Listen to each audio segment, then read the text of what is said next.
You ask Tiger to solve. This deals with linear equations with one unknown. The final result is x equals 60. Let's solve it step by step. Swap sides.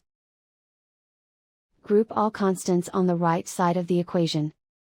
Subtract 19 from both sides. Simplify the arithmetic.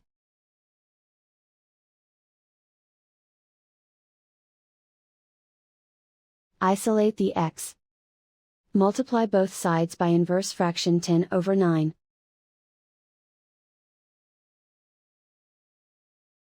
Group like terms. Multiply the coefficients.